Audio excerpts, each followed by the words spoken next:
ಹೆಸರುಬೇಳೆ ದೋಸೆ ಅಥವಾ veg omelette ಅಂತಲೇ ಕರಿಬೋದು. ಇದನ್ನು ಮಾಡ್ಕೊಳ್ಳೋಕ್ಕೆ ಮೊದಲು ರಾತ್ರಿ ನಾನು ಹೆಸರುಬೇಳೆನ ನೆನೆಸಿಟ್ಕೊತಾ ಇದ್ದೀನಿ. ಸುಮಾರು ಒಂದು 4 ತಾಸಾದರೂ ನೆನೆಬೇಕು. ನಾನು ರಾತ್ರಿ ನೆನೆಸಿಟ್ಕೊಂಡು ಬೆಳಗ್ಗೆ ತಿಂಡಿ ರೆಡಿ ಮಾಡ್ಕೊಂಡಿದ್ದೀನಿ. ಇವಾಗ ಇದು ಚೆನ್ನಾಗಿ ನೆಂದಿದೆ.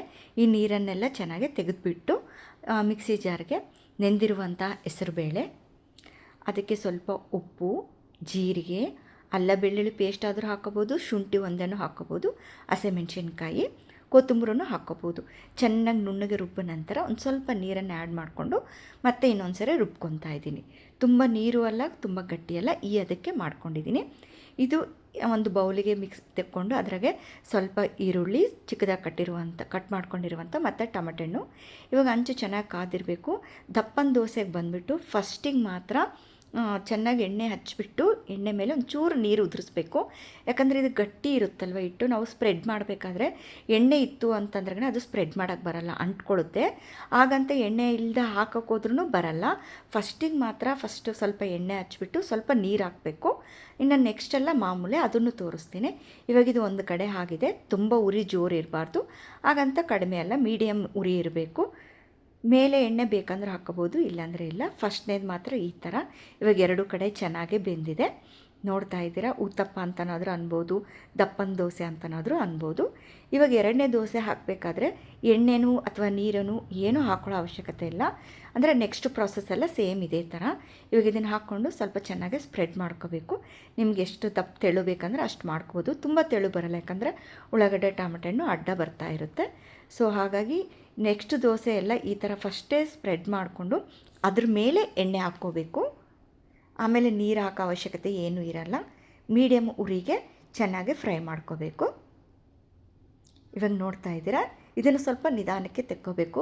ನಾವು ರುಬ್ಬಿದ ದೋಸೆ ಥರ ಫಾಸ್ಟಾಗಿ ಟಕ ಹಾಕ್ತೀನಿ ತಿರುವಾಗ್ತೀನಿ ಅಂದರೆ ಬರಲ್ಲ. ಸ್ವಲ್ಪ ಮೀಡಿಯಮ್ ಉರಿ ಇರಬೇಕು. ಜೋರು ಉರಿ ಇತ್ತಂದರೆ ಬರೀ ಕೆಳಗೆ ಸೀದೋಗ್ಬಿಡುತ್ತೆ, ಮೇಲೆ ಆಗಿರಲ್ಲ. ಇವಾಗ ಇದು ಎರಡೂ ಕಡೆ ಆಗಿದೆ ನೋಡಿ. ಊತಪ್ಪ ದೋಸೆ ಅಥವಾ ಹೆಸರುಬೇಳೆ ಆನಿಯನ್ ಟೊಮೆಟೊ ದೋಸೆ ಅಂತಲೂ ಅನ್ಬೋದು. ಇವಾಗ ನಮಗೆ ನೀರಾಗಿ ತೆಳುವಾಗಿ ಬೇಕು ಅಂತಂದ್ರೆಗಿನ ಇನ್ನೂ ಸ್ವಲ್ಪ ಜಾಸ್ತಿ ನೀರನ್ನು ಆ್ಯಡ್ ಮಾಡಿಕೊಂಡು ಇವಾಗ ಹಂಚಿಗೆ ಫಸ್ಟೇ ಎಣ್ಣೆ ಜಾಸ್ತಿ ಹಾಕ್ಕೋಬೇಕು. ಎಣ್ಣೆ ಹಾಕ್ಕೊಂಡು ಚೆನ್ನಾಗೆಲ್ಲ ಸ್ಪ್ರೆಡ್ ಮಾಡ್ಕೋಬೇಕು. ಫಸ್ಟು ತೋರಿಸಿದ್ವಲ್ಲ ಆ ಥರ ನಾವು ಕೈಯಿಂದ ತಿಕ್ಕಬಾರ್ದು. ತೆಳು ದೋಸೆ ಬೇಕು ಅಂದಾಗ ಉರಿ ಜೋರಾಗಿ ಇಟ್ಕೊಂಡಿರಬೇಕು. ಈ ಥರ ನೀರು ದೋಸೆ ಹೆಂಗೆ ಹಾಕ್ತೀವಿ ಅಥವಾ ಹಿಟ್ಟು ಕಲಸಿರೋ ದೋಸೆ ಹೆಂಗೆ ಹಾಕ್ತೀವಿ ಆ ಥರ ಸ್ಪ್ರೆಡ್ ಮಾಡ್ಕೋಬೇಕು.